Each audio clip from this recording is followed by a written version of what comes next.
मुझे बड़ी हंसी आई कि भाई कुर्सी पे तो आप हो, फिर भी मेरे लिए कह रहे हैं चलो कोई बात नहीं, मैं तो हर रविवार को बैठता हूँ।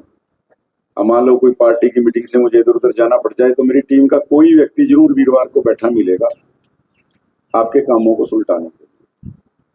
लेकिन एमएलए साहब बिल्कुल ही दिखना बंद हो गया। अच्छा, यहाँ बैठे कोई लोग बता दें कि 2 साल में एमपी साहब एमएलए साहब से कोई काम कराया? नहीं कराया। उल्टा मिलना छोड़ गए। वो क्यों? कि लोग काम कहेंगे, काम उनसे होने नहीं, और उनपे तो एक ही बात है जी मेरी तो सरकार नहीं।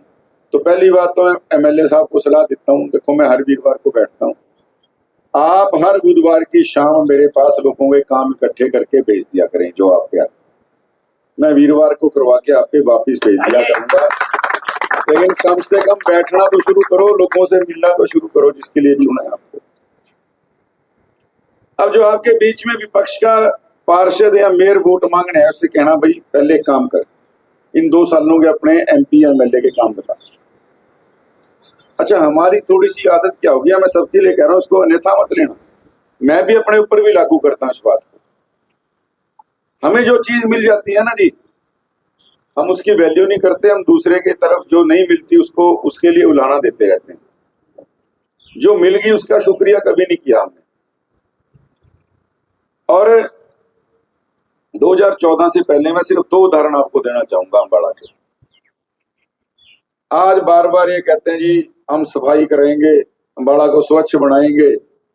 मैं उनसे पूछना चाहता हूं आप यहाँ के कार्यक्रम के माध्यम से, भाई 2014 से पहले 40 साल आपकी सरकार रही, किसी ने रोका था अम्बाड़ा को स्वच्छ बनाने से? मलकानी कमीशन ने एशिया के सबसे गंदे शहरों में से अम्बाड़ा का नाम डाला था। डोर टू डोर कलेक्शन कूड़े की हमारी माताएं बहनें बैठी हैं। 2 नवंबर 2015 से सबसे पहले हरियाणा में यहां से शुरू हो गया। हम इंदौर गए, इंदौर से हम देख के आए। जब तक तो गुरुग्राम फरीदाबाद में भी नहीं हुई थी, हमारे बाद शुरू हुई। अच्छा, आज आप हफ्ते भर का कूड़ा आपके घर से उठाने ना आए, डोर टू डोर वाला, क्या हालत होगी बताए? पूछ रहा हूँ जी आपसे। आप कल्पना करो, हफ्ता हम बियर नहीं कर पा रहे। 2014 से पहले तो ये व्यवस्था नहीं थी, हम कैसे सहन करते थे? तब किसी ने उनसे सवाल किया कि 40 साल में आपने क्या किया, इन 2 सालों में आपने क्या किया? कोई सवाल नहीं। सवाल किससे हो रहा है? हमारे से। हमारा मेरी 10 महीने रहे, जो काम हो गया उसके लिए थपकी नहीं दी। मैं ये नहीं कह रहा कि हमारे 100% सफाई का काम ठीक कर दिया होगा, लेकिन हम 50 कदम तो चले हैं साहब। आप हमें आशीर्वाद तो दो ट्रिपल इंजन के नाते, वहां बैठ के योजनाएं बनाने के नाते हमारा मेयर सारे पार्षद बनाओ तो सही, 5 साल दो तो सही, फिर उलाम्बा देना, फिर उलाना देना। जो लोग यहाँ रहे लगातार 9 साल तक, दूसरे लोग मेयर के नाते अलग अलग लोग, भाई उनसे कोई सवाल नहीं। अच्छा, एक उदाहरण और देता हूं आपको। अब बिजली है, 2014 से पहले बिजली का क्या हाल था? कई साथी हम भी गांव की पृष्ठभूमि से आते हैं, मैं भी 9 से पहले गांव में रहता था। काम तो यहाँ 1987 से अनाज मंडी में डेली अप डाउन करते थे।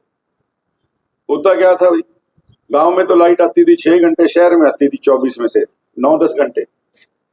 मुझे याद है गर्मियों में ऐसे, जो मई का मौसम चल रहा है, शाम को, अब तो भगवान जी ने फिर भी मई में कृपा कर रखी है, इस टाइम बैठना आपको ही पता है मई के अंदर मतलब कितना मुश्किल था। रात को जब हम बच्चे होते थे ना, शाम को जाके 7 बजे के बाद छत के ऊपर पानी डालते थे, उसकी दिन भर की गर्मी निकल जाए और रात को बिस्तर लगा के उस पर सो जाए। सारे ही करते होते हैं। और लाइट कभी आई, घंटा 2 घंटा रात को आ गई, ठीक है भाई, तो दिवाली जैसा चाव जरूर चढ़ जाता था, आ गई भी लाइट आ गई, बस बंदा घंटे में ही सो जाता था, सवेरे उठा मिलता। लेकिन आज 15 मिनट का कट लग जाए, मैं 15 मिनट कह रहा हूं, हमारी डिक्शनरी में जो गंदी से गंदी गाड़ी है वो सरकार को दे देंगे, बिजली बोर्ड के अफसरों को दे देंगे। इनको सरकार नहीं चलानी आती, निकम्मे बैठे हैं, बेवकूफ हैं, फलाना है, धमकाना। गलत कह रहा हूं तो बता दो, गलत कह रहा हूं तो बता दो जी। हाँ जी। और लाइट भी अब क्यों जा रही है, उसका कारण है आपकी सारी पुरानी लाइनें बदली जा रही, सारी पुरानी लाइनें। भाई पीछे कट रहा थोड़ा सा, कणक की फसल में पकी फसल होती है किसान साथियों की, 6 महीने की मेहनत है, इतनी सी चिंगारी भी गिर जाए सैकड़ों एकड़ फसल को इकट्ठा तबाह कर देती है, एकदम से लाड़ ऐसा पका होता है।